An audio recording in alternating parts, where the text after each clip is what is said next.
Welcome back. Good evening to the Six Rings Kane Show. Jazz Santana here, joined by a full crew. We've got some ghosts from College Football Pass here joining us on the program finally again today. Paul Austria, joined by Danny Gillette. Jock Givens. What's up, Jock? How you doing, buddy? And Mr. Larry Bluestein, always a pleasure to have you guys on the program, on the show. Again, we are an extension of the Five Rings Canes podcast. So you can check us out there as well on all your podcast platforms, Spotify, Apple, all that good stuff. And, of course, please make sure you check us out on Jock, you're driving me crazy. Check us out on Five Reasons Sports YouTube channel as well. Make sure you subscribe there. Give us a thumbs up, and hope you like the show. We got a lot to talk about today. Big show today as we recap Paradise Camp. I know myself and Larry Bluestein were out there checking out the talent, predominantly the 2023 talent, as a lot of the 22s did not really go and work out, but there was a lot of them there that showed up. And so we'll talk about that a little bit, and then we'll get right into the biggest news of the day, which was the name, image, and likeness law that was just passed. So now college football and college sports, college athletes can take advantage now in a monetary fashion with name, image, and likeness, and we'll get into that because I know a lot of people have different opinions on it. So hopefully we can talk a little bit about that. But before that, let's get right into Paradise Camp, and of course I'm going to start off with Blue because Blue and I were there, so I want to get his take. I know we spoke about it a few days ago on the Five Rings Canes podcast also, but Blue, talk to me a little bit about what you experienced, what the atmosphere was like at Paradise Camp, not only there and with all the players and with all the guys that were there, former players and campers, but compared to other camps as well. What's your kind of take on how the event went? Well, the best thing is we kept getting into places they told us we couldn't get into. So I was all excited about that. I mean, you can't go here, but everyone else was there, so it was from the beginning. It was really nice. Mike Irvin, you know how he is. Mike just likes to get the party started, as they said, and it was so neat to have the kids mingling with stars of yesterday, the players of today, which was great. And they made sure that they paraded out that 2021 class so everybody kind of could see them, names on the back of their orange shirts. So things started out pretty nice. Obviously, it rained a little bit, but you know what? The talent level was there. I told you when I was there, I didn't like the fact that the guys were coming there and not working out. But you know what? So I'll spend more time talking about the guys that did. I was really impressed with Earl Little. I mean, he's a dog, no doubt. He came. A lot of people questioned, hey, you know what? He's not going to work out. He did. I thought he did extremely well. The very fact that you got guys from all the way out in the state of Washington, California, Nevada, and to come to this event on a Saturday evening when really nothing else was going on and all the attention was focused. So I thought it was well run, just like everything else that Miami did. And you know, Jazz and guys, that when something's not right, I'll say it. But I got to give them a lot of props, especially during the COVID. The only thing I didn't like, mostly the entire way up until Paradise Camp, they wouldn't let the parents, into the event, which I think is crazy because they didn't do it at any of the other schools.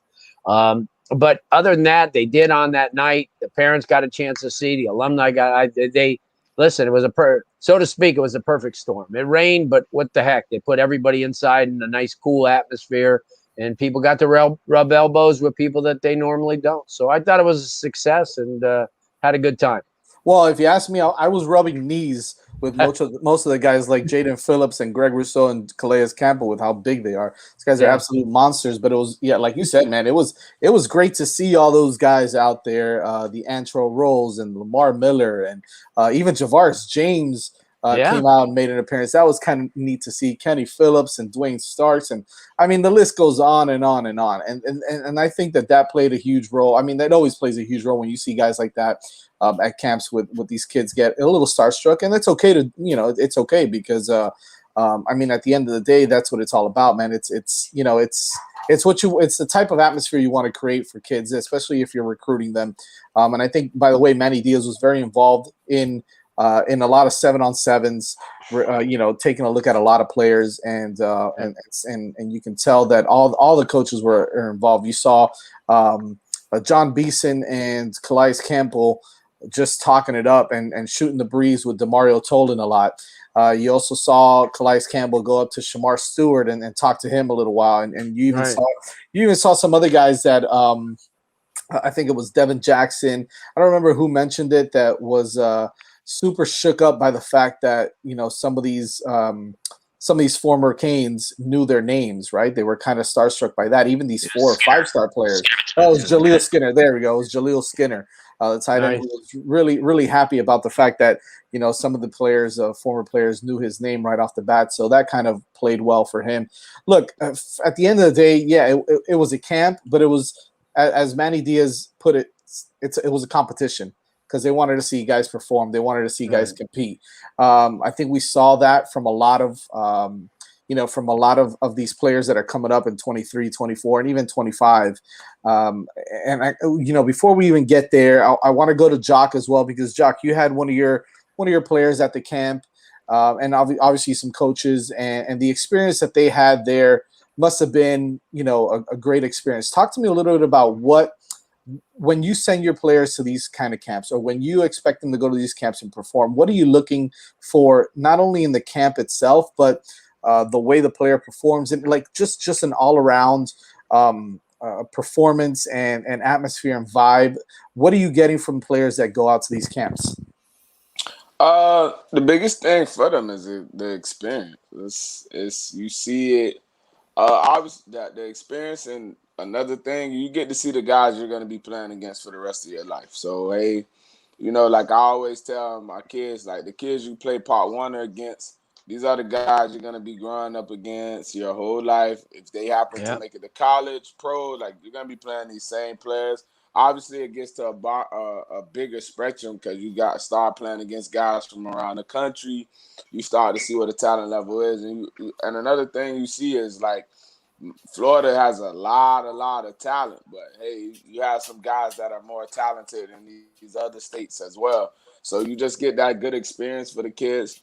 Obviously, performance-wise, you can get shell shocked and not perform your best, but it's just you want the experience for the kids. And as a coach, you go there to get the experience, garner knowledge. You run a lot of NFL knowledge, a lot of football guys around you, and they can tell you things you don't know. Like, hey, we all don't know about football. Like, I played the game at a high level, but hey, Michael Irvin's a Hall of Famer. Like, he can tell me something I don't know. So you just go there to soak up knowledge, and you go there for the experience if you're the kid. And you also just go to see, like, what's the talent level I'm competing against? Do I need to get better, or am I up, or am I below the, like, where am I at on the scale of these guys who are in my class? So it gives you a great starting point for yourself. Like, hey, Barometer, I need to improve. Barometer. Like, hey, I need to improve, or hey, like, okay, I'm up here with these guys. So it's just good for the kids in that way. And now you reassess what you did. Hey, like, I need to get X, Y, and Z, because you might see, for instance, Earl Luda, if you're a DB, like, okay, this kid is as good as advertised. So I need to get better. Yeah. I mean, you bring up a great point. I think the fact that the experience plays a big factor in it, and you know what? If you do get shell shocked and you don't play as well as maybe you should have, which did happen to someone, and he still got an offer, and we'll get to him then in a little bit. But it's good, because, like you said, it's a starting point. Okay, now I know I got to get better, especially if you're a 2024 kid or a 25 kid. You still got time. Even the 2023 kids, a lot of them don't start to progress or develop until a little bit later. But Blue, you brought up a great point, and Paul, I want to get to you on this. Blue, you brought up a great point about being able to march out the 2021 class. A lot of those guys went out there, showed face. They had on their shirts. You've mentioned this. They had on their last names. You could tell some of these kids they're ready to go. I mean, we spoke about it. Cody Brown, Khalil Brantley, James Williams. They look like, two, sophomores and juniors in college really already. It's unbelievable, right? What some of these guys look like. But not only just to look at them, but a lot of these kids that came in and camped at Paradise, might have played with them last year, right? 2023 class might have some teammates that are now playing for the Miami Hurricanes.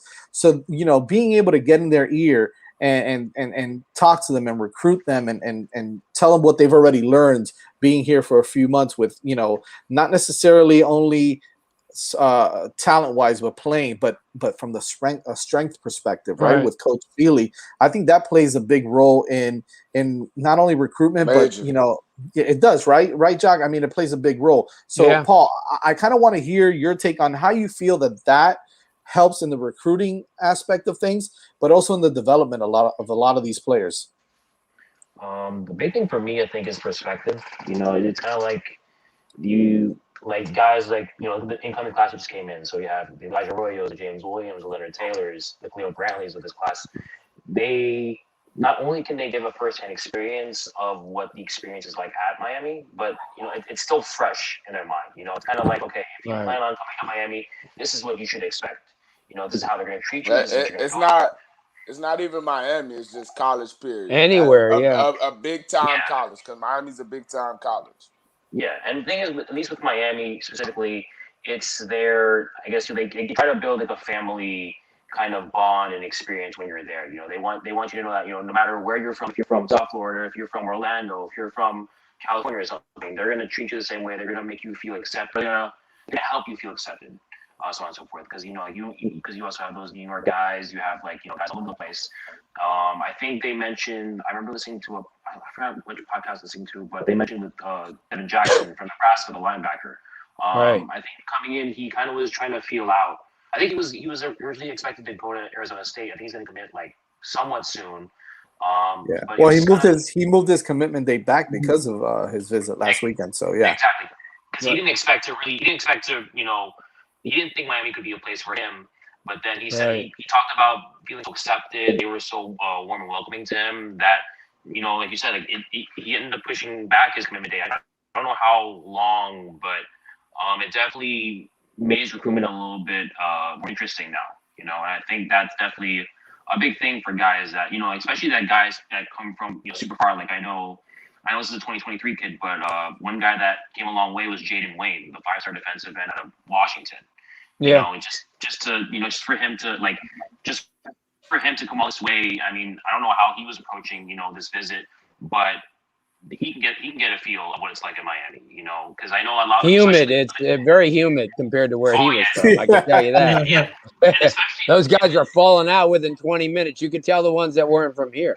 I mean, it was even though it rained, it was like 900 degrees in the humidity. But I just want to interject. You were talking about that interaction, and Andy Jean, who I think is a beast. I mean, he's probably one of the best guys that nobody really knows about for the 23 class. Here he is with all those guys from Northwestern, and his dream was to chop it up a little bit with the Eric King. So Brantley and them guys, Romello went and got him, and you could see those two guys out there by themselves talking. So you got to understand. So next year, when Andy Jean gets into the end zone like 14 times and has 1,300 yards and receptions, that may go a long way. You know what? I met De'Aaron King. What a great guy. And, I know half the team. And we watched him for a while, Jazz. Remember when you asked who that was? And I said, that's Andy Jean. That kid, even though that 2023 class, Jakari, is stupid with wide receivers, there's another one to add to the list of Brandon Innes and Joseph and the Brown kid from – Jaylen Brown. So, there's a lot.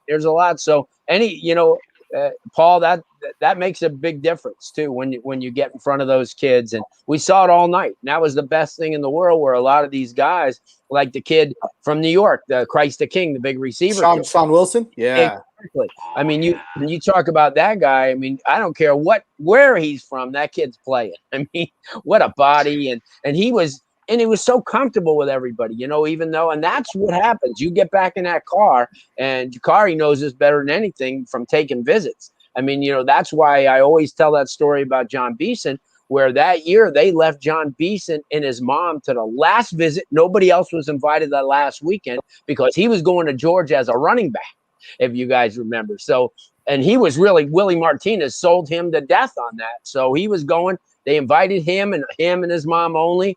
They had a great weekend, and guess who had a great career at Miami? So it happens. You don't know what relationships can fester like that, but they're awfully good. I think this brings me to go ahead. I'm sorry, Paul. Go ahead, finish up. I was gonna say, like, because I know you guys brought up the thing about not all the guys that were there were gonna work out, but I still think, like Blue said, relationships matter. I think that even if because there's definitely a few guys like Shamar Stewart, for example, who really has nothing to prove. Like, you've seen the ability on the field, like, what he can bring, but it's just another opportunity for them to just kind of forge relationships, like, and with all the alumni there, it's like, okay, if you go to Miami, you have all these resources. You have all these guys you can talk to at any time. They're going to be there to give you tips. And even though they're far removed from New York, Miami, they're still part of the family. Right. And they'll always be there for you. Well, and I mentioned this, in the podcast is, it doesn't matter if they worked out. It's an opportunity for them to get on campus one more time before the dead period.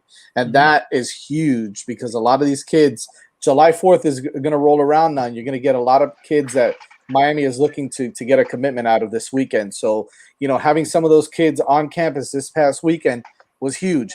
I want to get to something that Paul and Blue just brought up with you, Danny, real quick, and then we'll kind of get into a few players before we start talking about NIL news, is the fact that you get all these players from outside the state, right, from other places in the country, not necessarily from the South, right? You saw Snoop Ama, who came from Washington, came down and dominated at the offensive line, really the best offensive lineman we saw all camp, and then got an offer. And now he's considering Miami seriously, right? He came down for that offer, and he got it. Yeah. Okay, and then you got the other kids, like the other kid that you mentioned, Sean Wilson from upstate New York, and some of these other kids that were in Nebraska and Texas. David Hicks, he's a 5-star defensive end already, but now you get a 5-star defensive end coming from Texas to work out here. That's huge, right? So how does that play into the effect of getting kids from other parts of the country, Danny? Like, let's say you get a kid from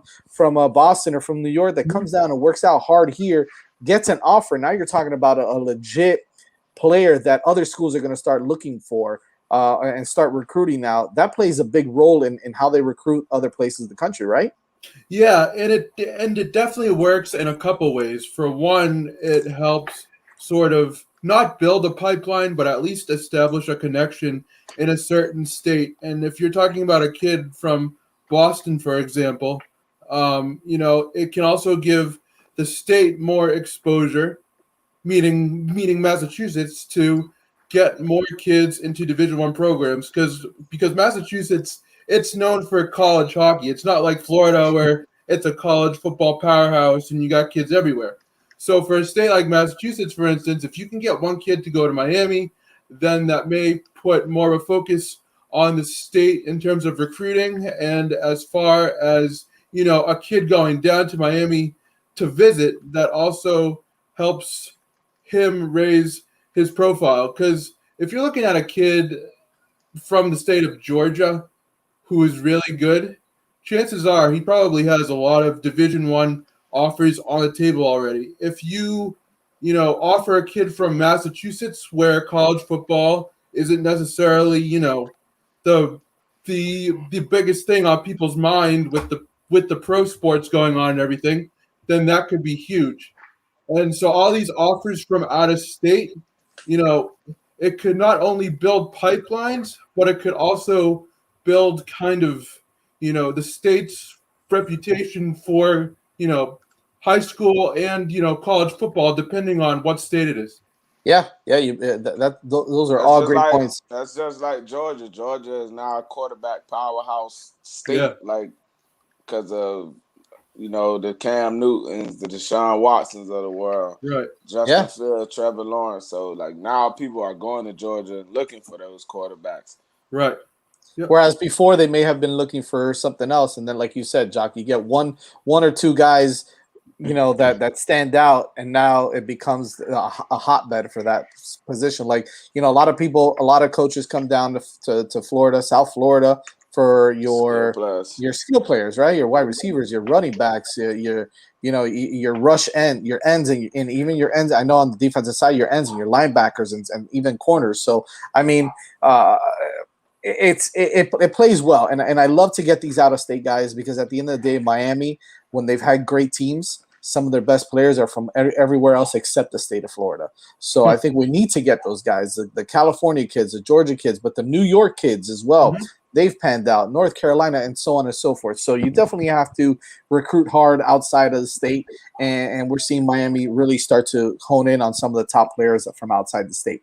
I kind of want to talk a little bit about some of the players that we were pretty impressed by, and maybe maybe I'll start off with Blue on this since we were there. Blue, give me 2 or 3 names that, and I know it's tough, but give me 2 or 3 names that you're really impressed by their showing and how they performed at Paradise. Well, I like the kid. I'll tell who's I'll think of him in a second. The linebacker from Gorman that I spotlighted. Now here's a kid.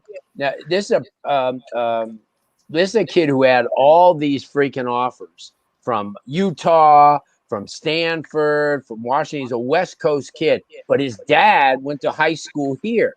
So he wanted to bring him back, and I watched him during the whole drills. And I'll tell you what, he was a different level kid. I mean, I don't think Miami ended up offering him at the end of the day, which his dad really was looking for. But I thought he was a kid that kind of stood out. Andy Jean, definitely to me. I mean, I watched him. That kid was taking everybody apart.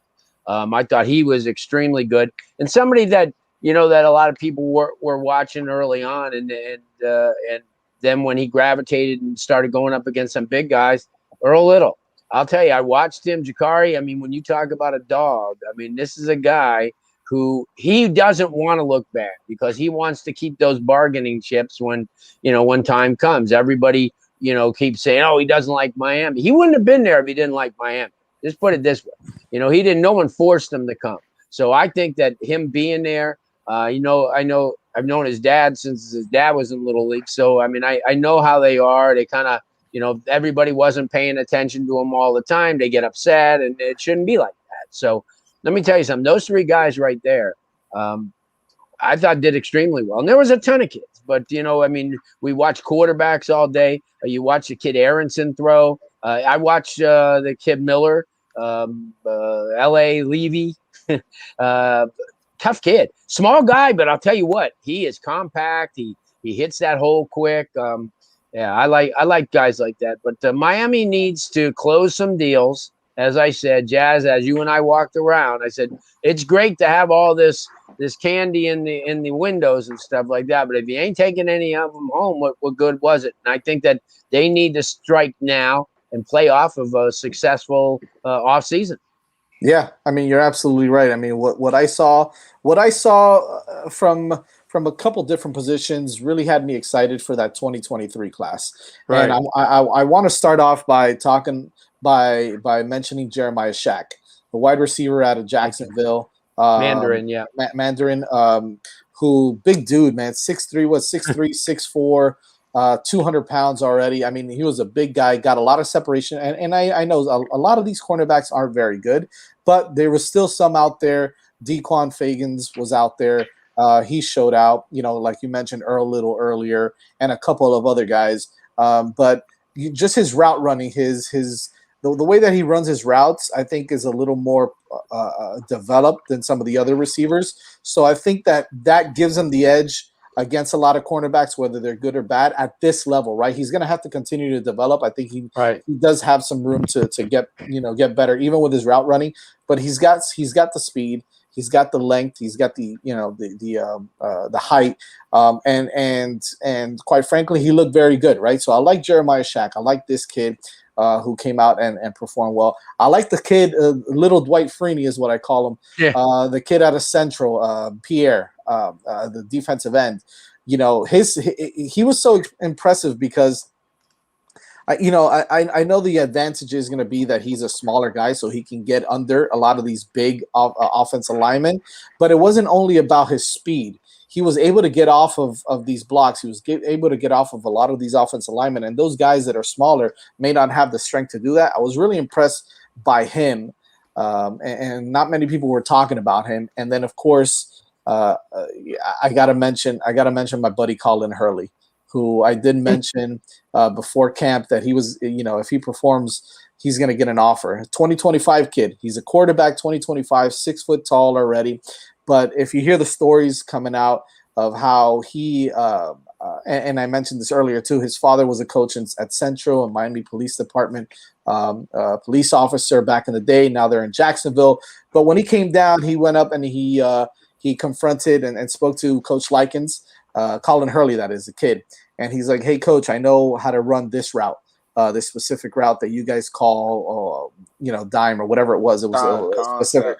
Yeah, it was a specific concept. And I'm like, this kid at 14 years old, as an eighth grader, 13, 14 years old, is watching film from Miami already, trying to understand their concepts and how they run their routes. And obviously they call it something else at Trinity Christian, but he was able to understand how the wide receiver was going to break, which way he was going to break, the hand signals, and how the coaches were calling the play and where he had to throw the ball. And it was just absolutely incredible. You don't hear a lot of 14-year-old kids doing that. And Jock, and I want to go to you on this, right? And then talk to me about maybe some players or somebody or certain things that you want to see Miami go after. But you don't hear that much from a 14-year-old kid, especially a quarterback that's looking at film and understanding route concepts that young in college football, right? Well, nowadays you do, it's a lot more common. Just because these high school programs, some of the powerhouses are emulating what you do in college. So you seeing the hand signals, the dummy calls, the concepts. A lot of the top high school programs have former college players or NFL players coaching. So it's kind of that. They're used to it already. Like, hey, I know how to run this, run that. So that's the best way to be prepared for school. Like, that's why you go to a St. Thomas Aquinas, a American Heritage, just to name a few schools, because you're gonna get a guy who's ready to contribute from day one.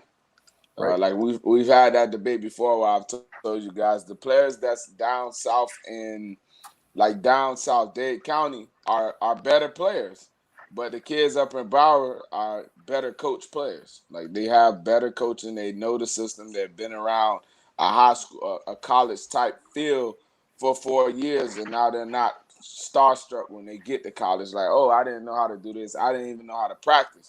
You know what I mean? So it's it's a big thing there. But like I said, you didn't mention your kid Mark Fletcher, who you seem to that's one of the guys that you.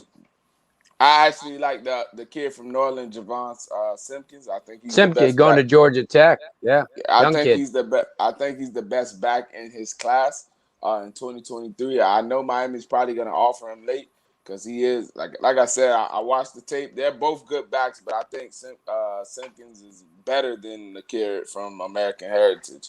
I would like to see Miami try to get in on Ennis, but I don't know. Jaylen Brown, I'd love to see them go after him, but we don't know about that because Miami's going to be pretty stacked at receiver the next couple of years, so we'll see there. But I think, look, to make a point based off of that, they need to continue going after these guys if they want to compete at the level of the Clemsons and the Alabamas, right? And Ennis has come twice already on his own. Once in the barbecue, and he was here for Paradise Camp. He didn't work out, but I think that shows that there's a lot of interest there. Obviously, the defensive end from Pace, Shamar Stewart, I think he would be a great target. Just got to see, and I think Miami has to address the O-line. I don't know where they're at with the kid from St. Thomas, Julian Armella. I don't know where they're at with him. I think he's a good player. I know they brought in Rodriguez this past year from Columbus, so that's a good start there. I know they have Zion Nelson, who's getting top 10 NFL draft grade. So I just want to see, but you want to continue to bring those guys in and keeping those offensive linemen at home that you can. Yeah, no, you bring up a great point on the offensive line. They are looking at some really great prospects there. Flip Carswell, who's a kid that's been crystal balled now to Miami. Who else? We're talking about Jacob Hood, the kid out of Georgia, who's another kid that's looking hard at Miami as well, along with Julian Armella, of course, Snoop Ama now, and a few other guys. Daughtry Richardson, I think he's been crystal ball to Miami as well, the kid out of Central, right, if I'm not mistaken. Central by the way of Edison, by the way of Tallahassee guys. But, I mean, you can see that movement. Hey, listen, there's a lot of movement. I can't tell you, but I'm up to 217 kids that have transferred since last December in Dade and Broward. Wow. Oh well, it's gonna always be that way. These kids, I mean, that's how I set up. I am for it all. If you're gonna go somewhere and it helps you become a better player or put you in a better situation, you go.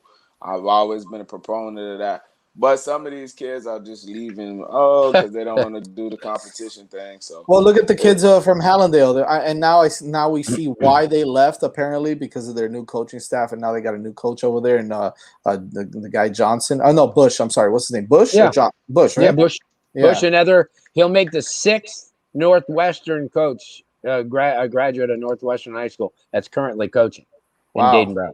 So you see, I mean, now Central Not is bad. absolutely loaded with all those Roland kids that Smith left. face. Yeah, Roland Yeah. Smith. They're all under the Roland Smith tree, right? So, Tyron Johnson.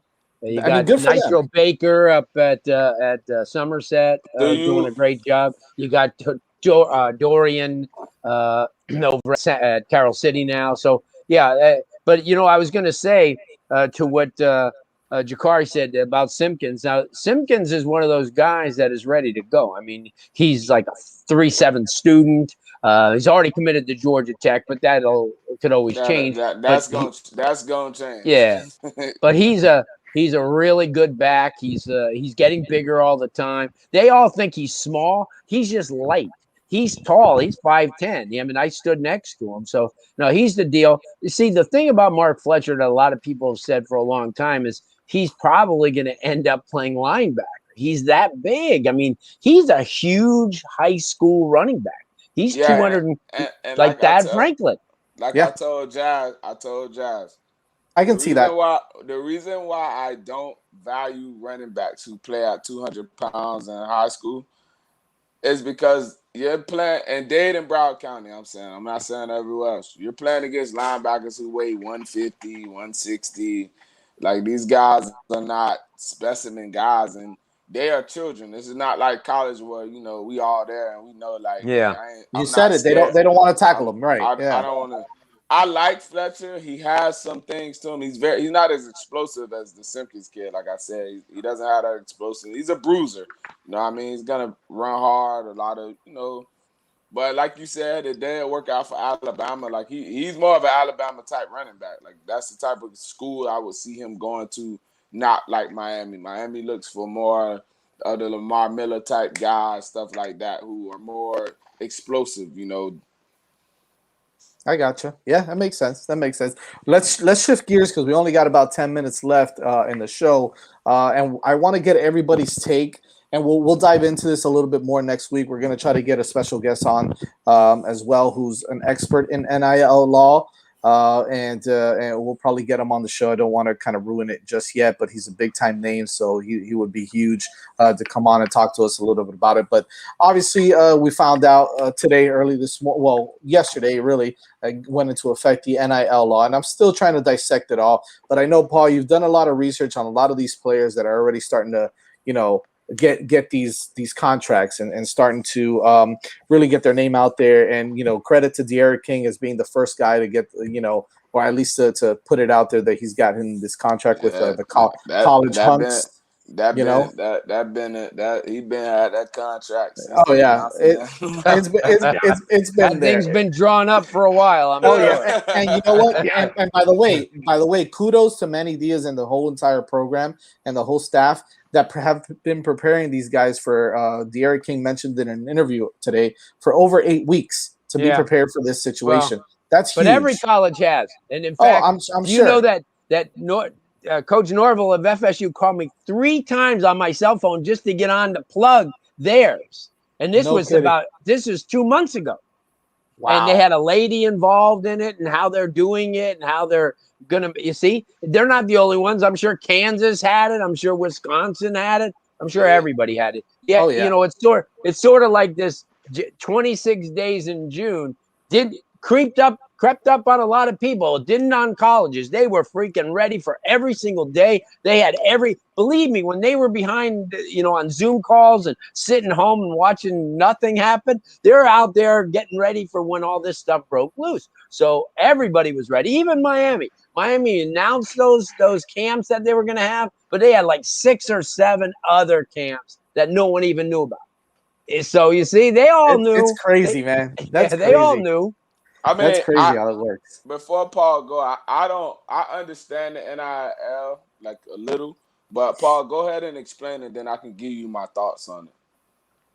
I mean, in all seriousness, I did a decent amount. I'm not gonna say I know everything. I'm not a lawyer by any means, but it just essentially means that, like, if you want to, it gives players the opportunity to pursue deals with companies. If they want to work on a sponsorship deal, if they want to sell autographs to a sports memorabilia shop, they can do that as well. They can sell merch if they want. Like, I already saw just now that Derek King and Cam Harris are already selling their own merch. And about Al Bates Jr. as well. I seen him tweet. Yeah. So basically, it does give them an opportunity to make side money, because I feel like for a lot of kids, they might not come from well-off situations back home, so they don't have a lot of allowance money to work with when they're in school. All that money just goes to tuition, books, food, and that's it. And I think this is a big deal. And I mean, we've seen Derek King literally, as we are talking right now, he is having a party at the Wharf, celebrating his partnership with them as well. I have no idea what he has to do to honor his side agreement with this. I've been to the Wolf a few times. I love that place, but still, for a college kid, I don't understand how this is gonna work. But it's a college based place though, so like it's big. Hey, come party with Derek King. Yeah. It's an opportunity for them to be able to profit off of their name, image, and likeness. Even though this is supposed to happen 30 years ago. This is supposed to be happening, man. Right. I like Reggie Bush, like all those guys, like since they passed this thing, they should all get back all their records. They shouldn't take away no championships. They should give him back his Heisman, everything. Because all these guys, they did like I've always said. You're talking to 17, 18, 19-year-old kids, right? Yeah. They just happen to be good at football. But you're not there when they're getting a phone call at 3:00 in the morning from their mom or their dad or whoever's back home. Hey, I can't pay the water bill. Hey, I can't send you money to make sure you eat. And these boosters coming to me, hey man, you played such a great game. Here goes $20,000. Go ahead and put that in your account. What's your cash app? Yeah. Or hey, what's your? Hey, I'm gonna wire this to your mom. Don't tell anybody. Hey, they don't have to do that anymore. Yeah. Yeah, but you're asking an 18 or 19-year-old kid before to make that decision when his mom or dad is calling him like, hey, I can't do this, and they have a sister and brother they're thinking about at home. Of course, everybody on this damn panel gonna take the money, and I've always been pro taking the money. I love the universities. I think it's great. But essentially, excuse my language, forget the universities. Fuck them. They're going to be around for years. All these universities have been around for years. You get the money. Reggie Bush didn't have to play a down in the NFL based off his college career. Right. A lot of kids might not have played it down in the NFL or in college basketball, because I think Zion Williamson would have made a killing also. He probably would have skipped out on the whole thing. I said earlier that Zion would have skipped the NBA. Yeah, he could have skipped the NBA. Oh my God. Let me ask you, hey, before we go. We got to wrap in 2 minutes, by the way. 2 minutes. Okay, I just want to ask, will you think that this would enhance those one and dones for basketball? Now that these kids may have a few dollars in their pockets to do what Jakari said, would they stay maybe 2 and 3 years in basketball? Or is this a good question? No. Because most of them leave because they don't have money. Yeah, but you go get that NBA money. I mean, you don't stay in school. I will say this: what's gonna happen though? Now the incentives of playing football has changed because at this point they're not amateurs; they're professional athletes. So the NCAA is going to go away, I think, right? At this point, there is not going to be an NCAA anymore. So what do they do about the playoff system? There's a lot of things that are going to change, a lot of moving parts. But these kids are going to be more obligated to play in games because they're like, absolutely. Hey, if I ball, I can get this X, Y, and we Z. spoke about that. A lot of kids are not going to opt out of bowl games anymore because they may be incentives for them playing in bowl games. Yeah, I think that's going to be a huge part. Also, hey, I balled in a Vizio bowl. Vizio calls me like, hey, we want to give you an endorsement there. So, hey, what about if you win this week, I give you $15,000? Hey, that could come into play, and then what happens then? Yeah. There's going to be a lot of. I think this whole thing is still going to evolve a lot more. It's going to change. It's going to be amended. There's going to be a lot of movement. I think. I just don't think that at the end of the day, you're gonna have to beta test it for lack of a better expression. And there's gonna be pros and cons. There's gonna be give and take. And I think that whoever it is that's putting together this whole entire thing is going to have to kind of adjust it as it goes. The university is going to make the Eric King got 20,000. The university is going to make billions of dollars off this. Yeah, it's still going to help the universities. Don't get it twisted. They're still going to make their money. They already charged for tuition, so they're making a ton of money already. Oh yeah. Hey, we want to thank you guys for joining us again on this edition of the Six Rings Canes show. Make sure you follow us at Six Rings Canes. Subscribe to the YouTube channel. Like this. You can also hear it again a little later on the 5 Reasons Sports YouTube channel and also on the YouTube Network channel. Check us out on there as well. Thank you, everybody, for joining. Paul, Danny, Jock, Blue. Always a pleasure. I'm back. We'll see how long this lasts. We'll see next week. Yeah. I'm back. Go Canes. See you guys later. See you guys. Peace.